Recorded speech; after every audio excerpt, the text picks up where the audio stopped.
Good morning, everybody. Would you please rise in body or spirit and join us in our gathering hymn, Gathered Here, which we'll do in a 3-part round when we'll get there, so heads up.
It's so wonderful to hear everyone's voices together, and good morning.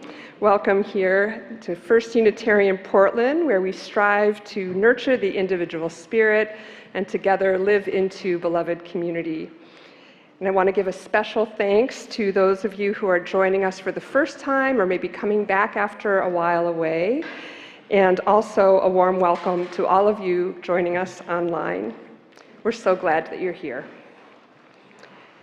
I have several announcements I want to share this morning, and starting with a big thank you to the men's group for the fabulous pancake breakfast.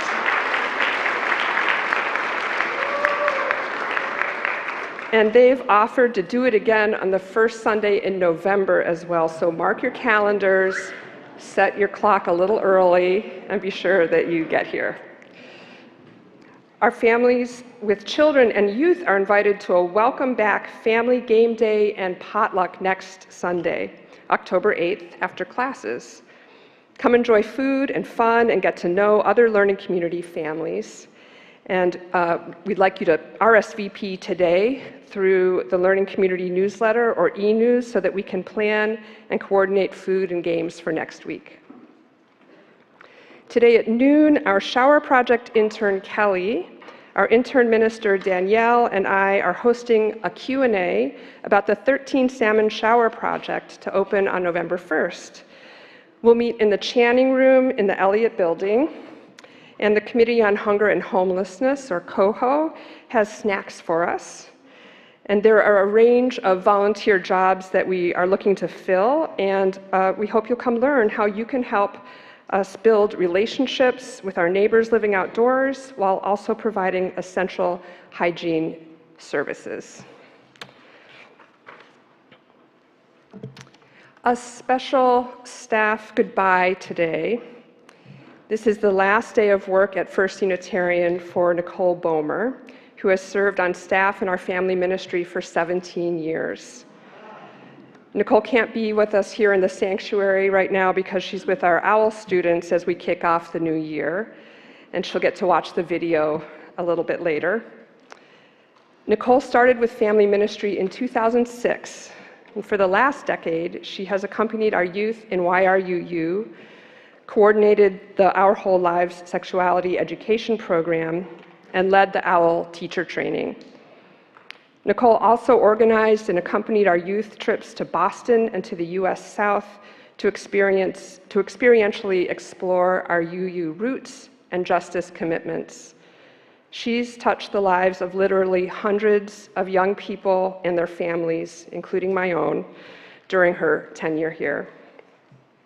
Nicole also helped to form the workers' union here at First Unitarian, CWA Local 1034, putting our UU values for economic justice into practice, and she served on the negotiating team for its first 3 years.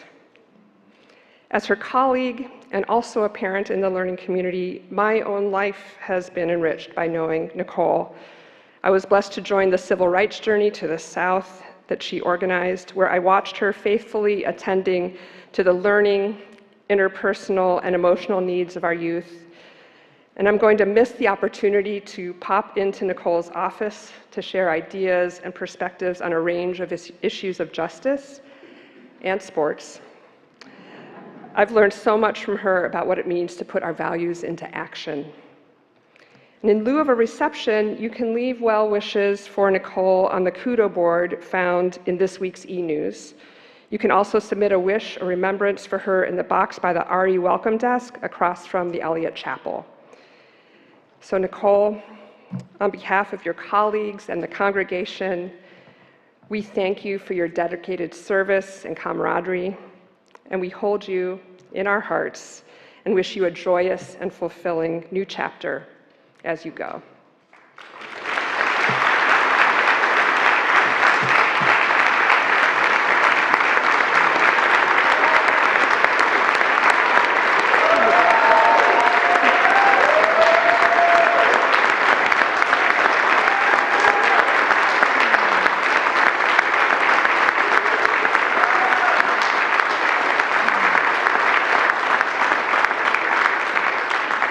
So you can stay standing because we're about to greet our neighbors. And folks joining us online, I hope you'll use the chat function to greet one another there.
Our chalice lighters today are members of our youth council, Sadie, Drake, Ryan, and Grayson. They will light the chalice now.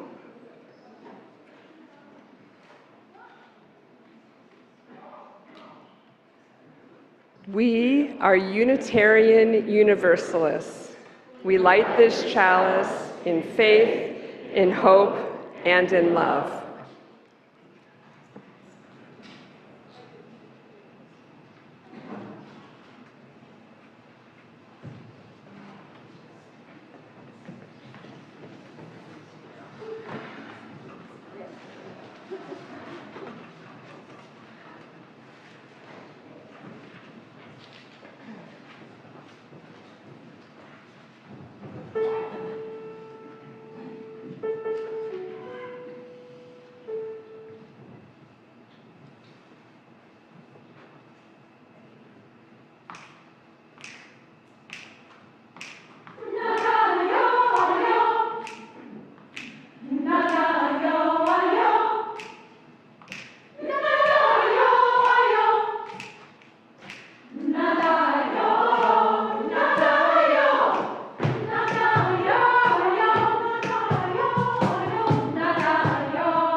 Our call to worship is arranged by L. Griswold Williams. It is an arrangement of a familiar covenant in Unitarian Universalism, and this one was created in the 1930s. Love is the doctrine of this church, the quest of truth, its sacrament, and service, its prayer. To dwell together in peace, to seek knowledge in freedom, to serve human need, to the end that all souls shall grow into harmony with the divine. Thus do we covenant with each other and with God. And let us rise in body or in spirit and join in our next song, Break Not the Circle.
Our responsive reading is by Marge Piercy.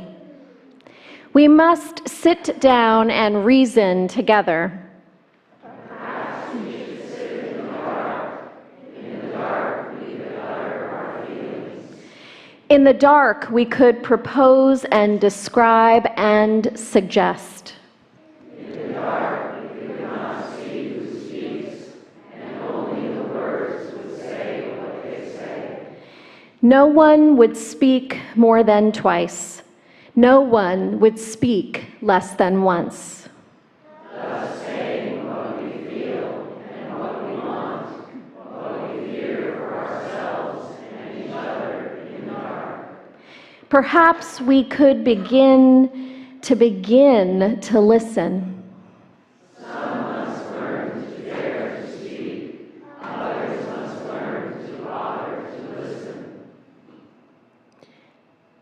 Some must learn to say, I think this is so. Others must learn to stop dancing solos on the ceiling. After each speaks, they will say a ritual phrase. It is not I who speaks, but the wind. Wind blows through me. Long after me is the wind. And let us join together in our doxology.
Before I begin the reading that I brought to share with you today, I would also like to thank Nicole Bomer of our Family Ministries staff for the innumerable ways she has contributed to the strength and far-reaching impact of the learning community at First Unitarian, most notably through our youth ministries over so many years. It has been an honor and joy to work with Nicole over the 10 years that I have been here myself. Her integrity, empathy, and compassion, unwavering commitment to social justice and inclusion, and sense of humor have been a solid force for good in this community and beyond. Thank you, Nicole, for all you have done in your time at First Unitarian. I would like to offer today's Time for All Ages as a tribute to Nicole, a true sports fan, and someone who always notices people in their wholeness with the myriad ways that they may help shape the world for the better.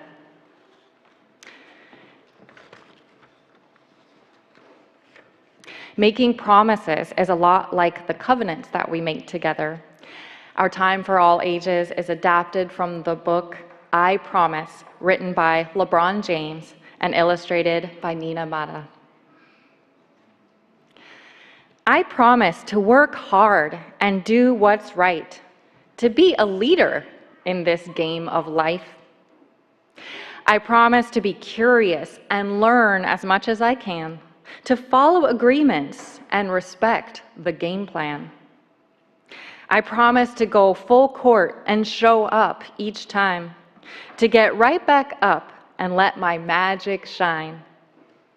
I promise to be open and try new things and enjoy the happy that change can bring. I promise to share my smile when I choose and use kindness when I speak, to remain strong yet humble with every win and defeat. I promise to ask for help whenever I need it, to reach for my star even when I can't see it, and help others reach for theirs. I promise to ask questions and find answers, to believe in next time and second chances. I promise to use my voice and show up for what's right, and when things get tough, to keep up the fight. I promise to rise up and give all that I've got, to throw the alley-oop and uplift others on the spot. I promise to respect my elders and peers the same, to leave new places better than when I came. I promise to stay true, keep my head up, and never give up, no matter what. I promise to dream big and love bigger, to be a team player and a winner. I promise to cross bridges and break down walls, to rise with the sun and learn from the falls. I promise to be courageous, to be free, to strive for goodness and greatness. I promise to be me.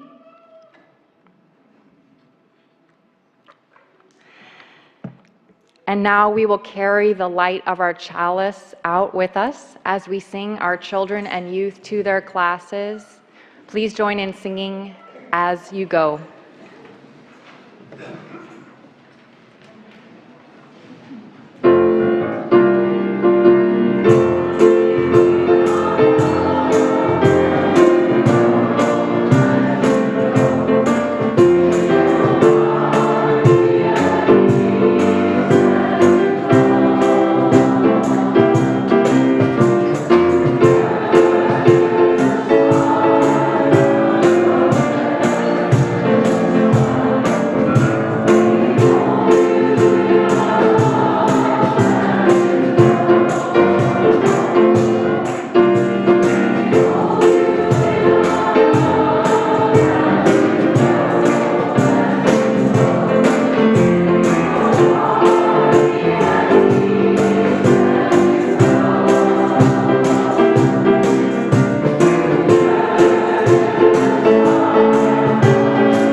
Each Sunday, we share our offering with an organization whose mission aligns with our own.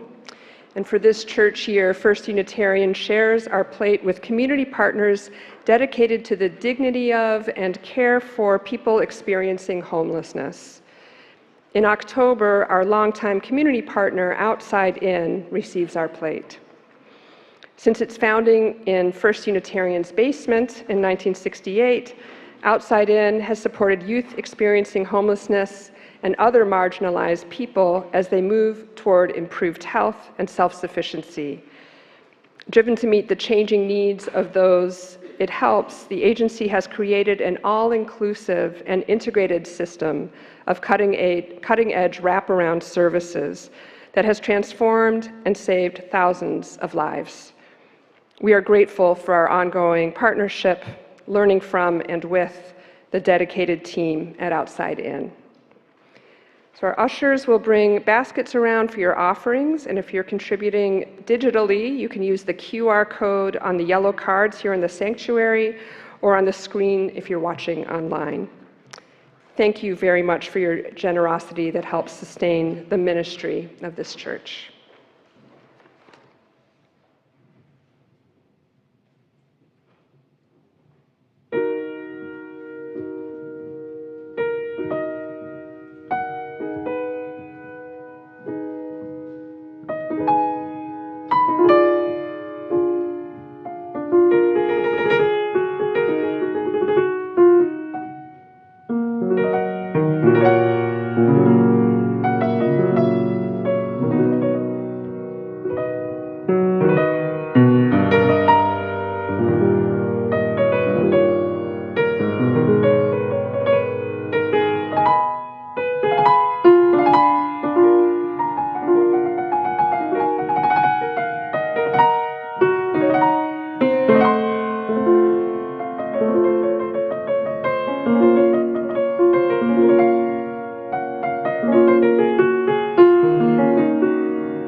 Now's the time in our service when we lift up the cares and concerns of our community. Pastoral support happens through our staff and lay ministers. And if you're here in person, you can light a candle in one of our side galleries and write down your prayer intention to be held by our lay ministers. You can also send an intention for prayer to prayer@firstunitarianportland.org. I have 2 losses to share today. Longtime member Miriam Ostroff died on September 12th at the age of 98. She served in the USO in the South Pacific during World War II and lived in Berkeley, California for many years. Miriam loved to talk about ideas and was especially committed to this congregation's justice work. She is survived by her son Nicholas, her daughter-in-law Christy, grandson Alex, and granddaughter Ellie. We hold Miriam's family at this time. Barry Sutton, who has been part of our congregation for many years, died last Sunday in hospice at Hopewell House. Barry was 73 years old and lived on the streets most of his adult life. He was in and out of the hospital for the last few months as he suffered a series of seizures and then a massive stroke last December. Barry was part of several faith communities around town, and First Unitarian will host his memorial with many of those communities represented, likely in about 10 days. Will you join me now in a spirit of prayer? Spirit of life, we give thanks for this new day, this opportunity to be together, this chance to lift up our joys and concerns among our community. We arrive in this moment aware that each of us comes with our own hearts, cares, expectations, choosing to be together so that we may know one another and be known. We hold all among us who are moving through sorrow and loss, praying that you may find comfort and space to grieve and honor the depth of your love. May regrets that often arise with sorrow resolve or fade, being replaced instead with compassion. And may the memory of who and what you have lost be a blessing. You are part of us. We hold those among us who are experiencing anger or resentment, as we know that those feelings arise from hurt. May your feelings be soothed through a quest for understanding and deeper relationship. You are part of us. We hold those among us who bring excitement and joy for happenings in your life. May you notice the fullness of your joy as it lives in you right now. You are part of us. The turning of the season is a rich time of transition, with the harvest moon just passing through, the leaves miraculously transforming to reds and yellows, the fall vegetables ripe for harvest, and the dahlias and asters gracing our gardens. May we each find moments to give thanks, to open our hearts, to be vulnerable, and to be present to the joys and losses of this life. May we each know that we belong, we are part of the whole of us, and may we experience the turning of the season and the cycles of change as part of the cosmic and sacred spirit of life. May it be so. Amen. So let's take a few moments for silent meditation.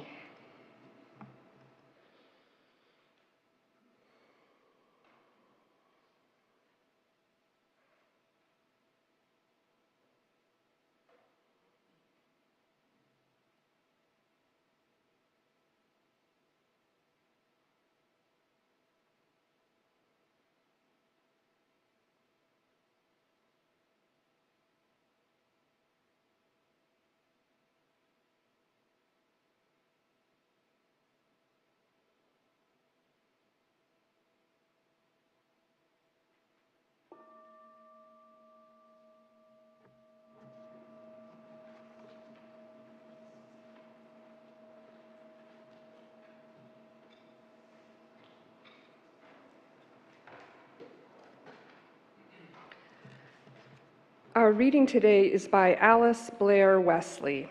It is from The Lay and Liberal Doctrine of the Church, the Spirit and the Promise of our Covenant. One version of our liberal covenant. Though our knowledge is incomplete, our truth partial, and our love uneven, from our own experience and from the witness of our faith tradition, we believe that new light is ever waiting to break through individual hearts and minds to illumine the way of humankind, that there is mutual strength in willing cooperation, and that the bonds of love keep open the gates of freedom.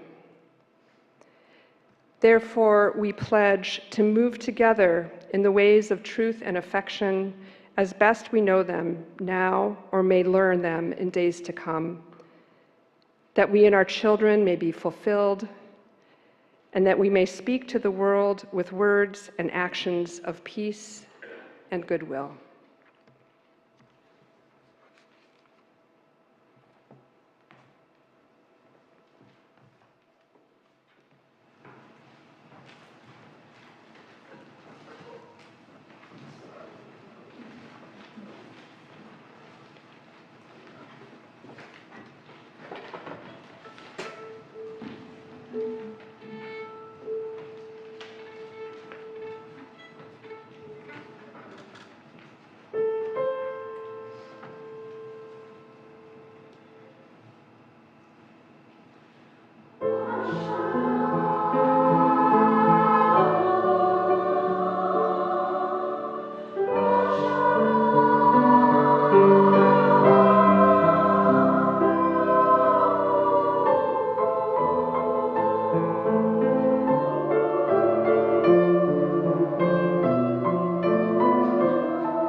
Many of you have heard the following dilemma.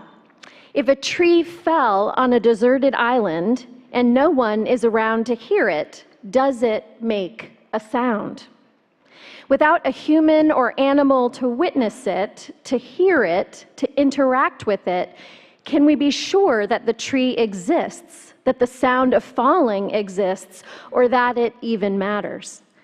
On some level, it depends on the lens through which you are viewing the question. From a scientific point of view, we know empirically that trees exist in places long after we leave those places. Some of you might have trees in your backyard, and although you are not there, you've experimented enough to know that they will probably be intact when you get home, weather permitting.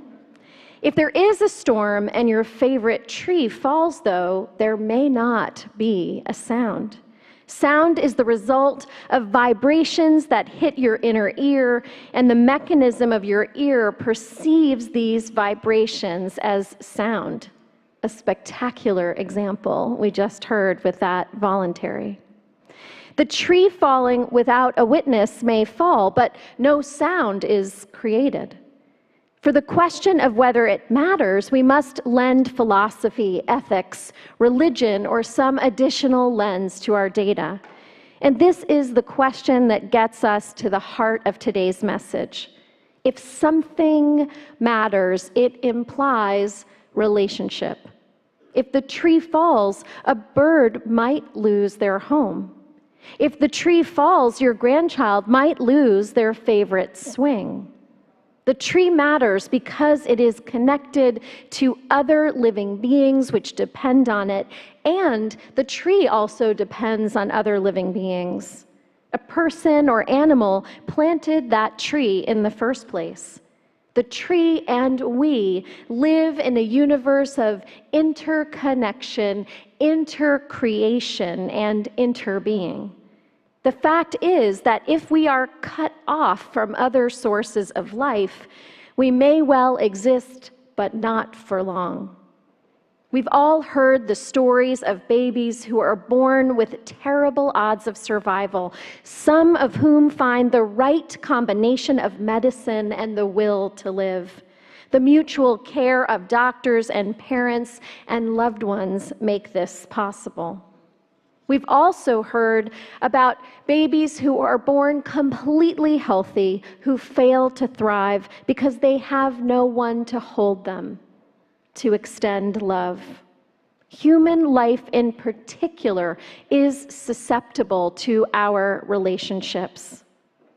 If a human lived on a deserted island and there was no friend, no partner, no foe even around with whom to share or interact, would they be living? Again, we find a question with scientific, philosophical, and religious dimensions. Some of you may remember the movie Castaway. I always think about this when I'm thinking about living on a deserted island. It was about a man played by Tom Hanks who was stranded for 4 years in such a place. In order to cope with his loneliness and to prevent literally losing his sense of presence, his mind, he creates a fictitious friend out of a volleyball who he calls Wilson. It is in and out of relationships that we forge that our lives hold meaning and purpose. Without the connection to another human being, we might last longer than a helpless baby, but I suspect many of us would not call it living. The most powerful relationships are those where our connection or interconnection is grounded in love. Love makes staying in relationship possible. What we also saw in that movie Castaway, and may see in our lives, is that most love stories include nourishing aspects and also a degree of strife, as we learn to embrace our differences and our competing needs. Before he gets stranded, Tom Hanks plays a character that is beholden to time and his busy schedule, which is not a common perception that his fiancée holds. The drama of the movie and also of our lives often comes as we seek to reconcile our worldview with that of another, especially when the stakes of what we stand to gain or to lose are high. The couple in the love story of Castaway must come to a shared sense of meaning about time, or at least how it will operate in their relationship, in order for them to have an enduring connection. Now, I'm sure no person here involved in a couple can imagine a fight over a different concept of time.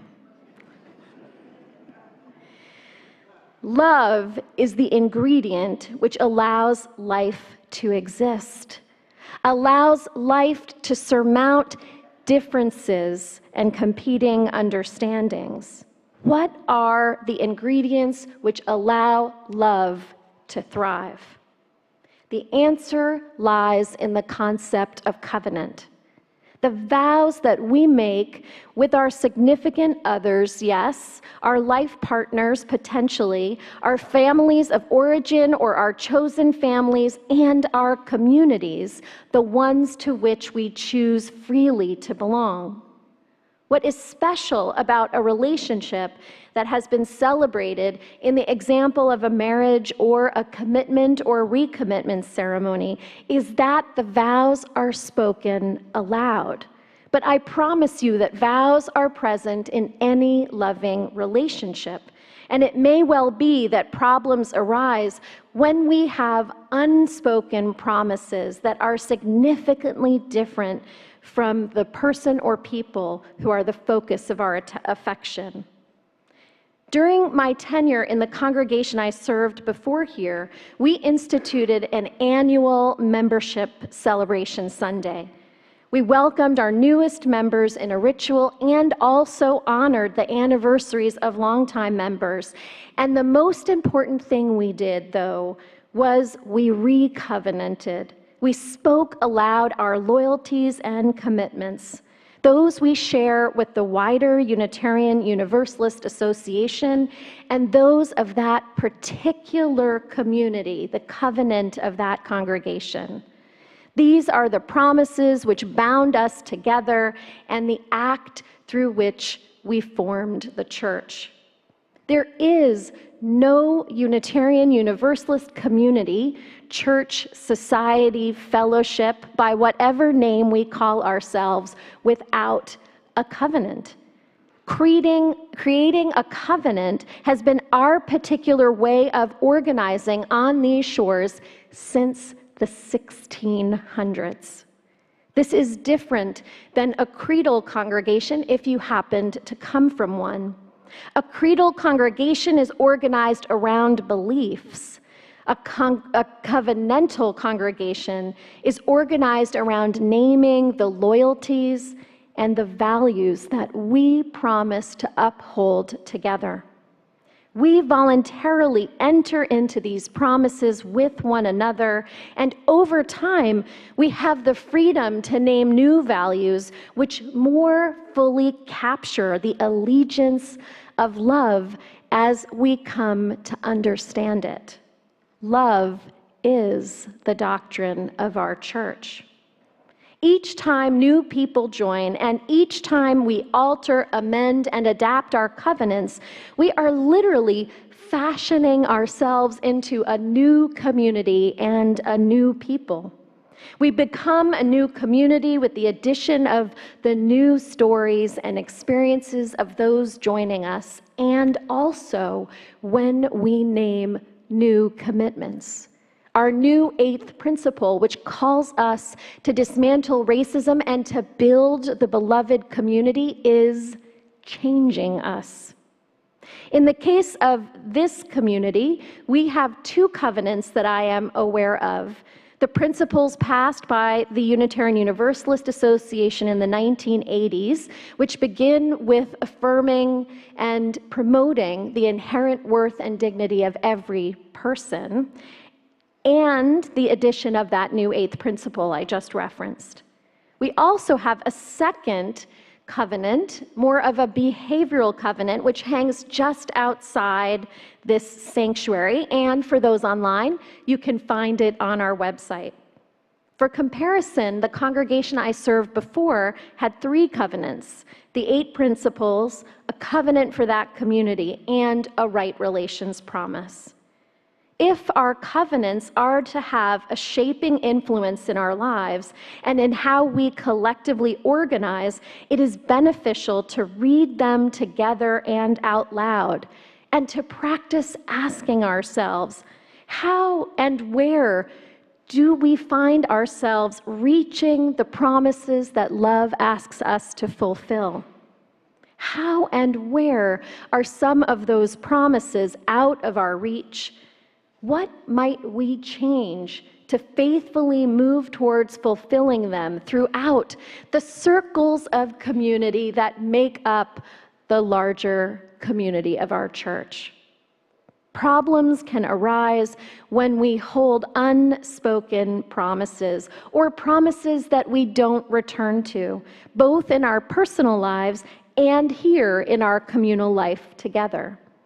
In fact, many challenges do arise when our unnamed loyalties are at work, and they are significantly different from the people with whom we are in relationship. Whether we are in 6th grade or 60 years of age, we have all bumped up against those differences. You do something which might be upsetting to a friend, and all of a sudden they aren't speaking to you, and you may not know why. It could be something simple. Maybe that person feels that friends don't forget birthdays, and you accidentally did, and maybe that person never said it aloud. Or it could be something more complicated, like a different perception of the role of time. I am an advocate for explicit covenants. When we have lost trust in our friend or relative or fellow churchgoer, the resolution often does involve explicitly stating the unstated promise that was violated and coming to a shared understanding of how to live out this promise in the future. As a society, I might lift up the difference around how Unitarian Universalists might point out our relationship to the earth as stewards, or an Orthodox understanding of our relationship to the earth as a way station to a more important place. These differences and covenants can exist, moving outwards to include the whole world. Again, Unitarian Universalists have built a religion literally out of this premise that we make covenants. Ours is a faith and a community that bases our relationship with one another and our connection to all that is holy through that act of exchanging promises. Our children begin this practice at a very young age and frequently make covenants for their year together in the classroom or in youth group. So by the time they reach their senior year in high school, they have participated in 13 covenants. Covenants embody our aspirations for acting out the best that resides in us, helps us to touch the better angels of our nature. Covenants provide the loving boundaries within which we are free to live together, work together, play together, care together, and move towards justice together. Covenants are very different than contracts. When a contract is violated, then that contract is broken and no longer binding. A covenant is about something larger than the two people, the circle, or the community involved. The covenant does not cease to hold meaning when someone transgresses it. In fact, if anything, that is when we need our covenants the most. Covenants allow both for the striving of our spirits towards something more all-encompassing, more powerful, and more loving, and at the same time, they allow for our imperfections. Covenants ask for our strength, commitment, accountability, and courage, and give permission for frailty, failure, forgiveness, and reconciliation. Covenantal love is an experience that holds us to be loving and frees us to make mistakes. That is not to say that covenantal love means anything goes, while contractual love does not. Contractual love really isn't love. Contracts don't represent that quality of relationship. And sometimes we can see that creep into relationships that purport to be the opposite. Therefore, it is well worth asking ourselves to understand and articulate the times in our past when we have engaged in a shallow love or more of a contract. If you loved me, you would, could be a dangerous signal that you might be in contractual love, especially if the requests are lopsided or manipulative. When negotiating contracts, each side is looking to win certain points. When negotiating covenants, each side wants to honor the yearnings of the other, all of the individuals involved, and cares about the integrity of the whole, be it a couple, a family, a community. There is no sense of victory in covenant when someone loses, and no person ever dictates permanently to the other participants. Alice Blair Wesley is a scholar of covenants in our movement, and she shares the story of a Unitarian Universalist community that claimed that their fiercest loyalty was to freedom of thought. That was the most important part of their covenant. It was the reason they gave for their existence. And in fact, they attracted many, many visitors that were looking for an expression of freedom of thought, that loyalty. But when they arrived in that particular congregation, what they saw in practice was a loyalty to something else. At the end of every sermon was something called a talkback. And when that is done well, an engaging dialogue might happen amidst the gathering. But in that congregation, instead of a dialogue, two people, the same two long-winded people, who always disagreed with everything that the person in the pulpit said that day and with one another, wound up being the entirety of the talkback. And the very dutiful people, in the name of freedom of thought, would patiently listen until they wound down to the end. A good question in a congregation like that, and maybe like ours, is of course we support freedom of thought in our congregation. And a second value we might hold is, do the thoughts we are offering support freedom? These two people were not interested in free thinking and fostering an exchange of different ideas to reach deeper conclusions, so much as they longed for an opportunity to be heard for as long as they wished to go on, and an opportunity to be contradictory. The community was actually not being faithful to their covenant. And when they finally set limits on that behavior, the congregation lost 15% of their membership because they had been socialized and socialized every new person that stayed. This is what we do in the name of freedom of thought. But eventually, not too long after they set limits, an engaging dialogue ensued, a loving exchange of ideas that transformed that community. And soon enough, they grew and grew and grew. As a faith movement, we are examining the covenants we hold and the values we uphold. Our theme of the year is an invitation to participate in that process. Our theme is Love is at the Center. We are being invited to name that truth as a starting place for our covenant. and to reflect on 6 loyalties that stem from that centering: interdependence, equity, transformation, pluralism, generosity, and justice. And since the 1600s, Unitarian Universalist congregations have always included the well-being of a just society beyond our walls as part of our covenant. One opportunity that we are offering this year is the chance to meet with one another in community circles, where we will explore these themes, 1 per month, and how they are relevant to the stories and experiences of our lives.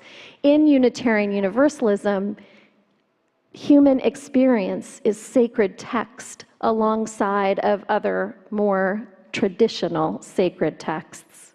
Each community circle will be a chance to practice creating a covenant with a small group and the quality of relationships that are born out of a deep listening, a sharing of space, and an exchange of spiritual wisdom. Whether or not the new covenantal expression is passed at next year's General Assembly, I have confidence that we will grow in faith and in belonging through reflecting on these values and through getting to know and practice community in this way. I will be leading a facilitators circle, so please let me know if you'd like to facilitate one of these groups, which could meet in your home or in one of the rooms here at church. As Alice Blair Wesley lifts up in her lecture series on covenant, we human beings are promising creatures. We are born with promise or potential. We can only do great and worthy things. Indeed, we can only survive when we make and keep promises of loyalty and faithfulness to the ways of love with others. We are also promise-breaking creatures. We violate our covenants in petty, small ways and tragic, disastrous ways. We need our freely covenanted church community in which our purpose is to be reminded of and to take account of the promising character of human beings, that we may answer the summons, the call of all that is holy, to live with authenticity and integrity and joy and resolve. Simply put, we are in this wonderful, awe-inspiring, and at times deeply troubled world together. We are related to each and each to all. We are kin. Our lives and all life on earth depends upon us figuring this out and using our gifts to move history forward in ways that lead to creation and repair. This is the holy, loving work of this congregation. This is our gospel, if you will. It is our collective covenantal call. May it be inscribed in our hearts and enlivened by all of our thoughts, words, and deeds. May it be so.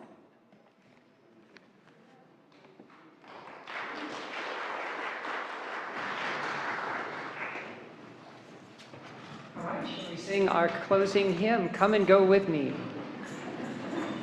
Come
and now in our going. May the light of love bless us and keep us. May it shine down upon us. May it radiate out from all of us. May it be gracious unto us, and may it make of all of us people who create more integrity, authenticity, and joy in the world. For this is the day that you and I are given. So let us rejoice in it and be glad. Go in peace. Practice love. Amen.